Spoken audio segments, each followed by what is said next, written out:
this next exercise is for our core.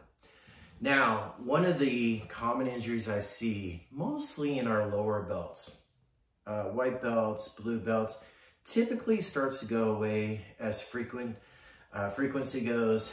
In our upper belts, there's still those occasional ones that happen, but the frequency of them happening is typically in our lower belts, and usually because they don't have the core strength yet. So, and that is a rib injury. So we get a lot of rib subluxations with people. Sometimes those are unavoidable. Somebody does knee on belly, you know, it's gonna pop your rib, whatever. That's not what I'm talking about. I'm talking about the ones where somebody sits up, they go to do like a Kimura sweep, and they end up injuring their rib.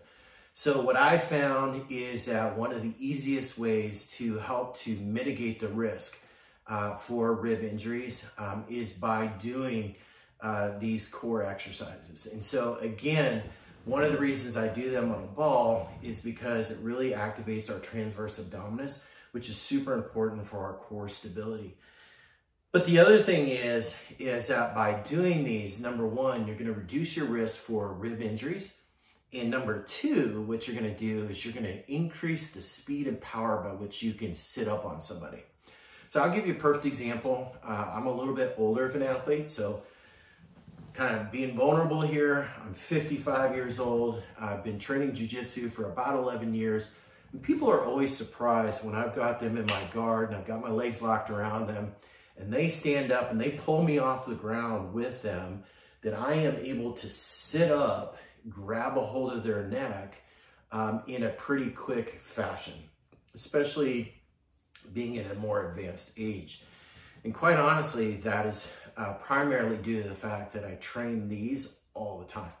And so again, I started doing this to prevent those injuries. So this particular series, what I do is I will do them in sets of 10.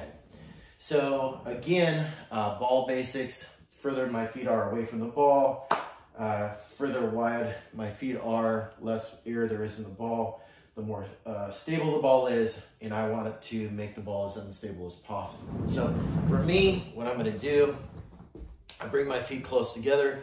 Let me scoot back in the camera a little bit more so you can see that. So for me, what I'm gonna do is bring my feet a little bit closer together. And then what I'm gonna do is I'm gonna roll back on the ball. So I'm rolling the ball closer to my feet, okay? And what that does, I apologize, I'm getting out of the screen a little bit, but what that does, it makes it a little bit more unstable. The further I've got the ball under my shoulders, the more stable this is, the easier the exercise. But again, I wanna make this a little bit more difficult, so I'm gonna roll out here. Now, the other thing that you'll notice, I'm gonna scoot the ball this way a little bit, so I stay in the camera. The other thing that you're gonna notice is that when I get into this position, is that I'm constantly contracting my abs. This is no different than when we're on the ground. We wanna constantly kind of almost pull our shoulders up off the ground so that our abs are constantly engaged. One, it just makes us much more readily more explosive from this position.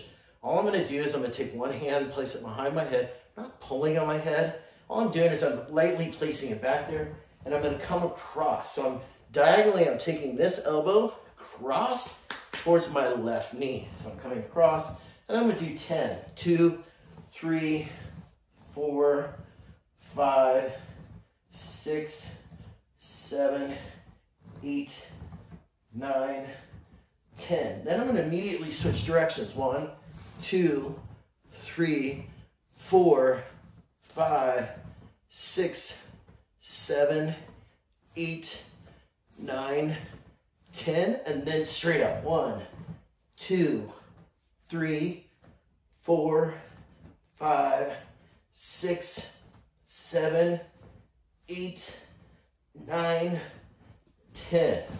And then what I'll typically do is repeat that cycle. So I don't stop. What I typically do when I'm doing this as a workout is I will do about 6 or 7 rounds of that. Okay, so 10 reps each direction.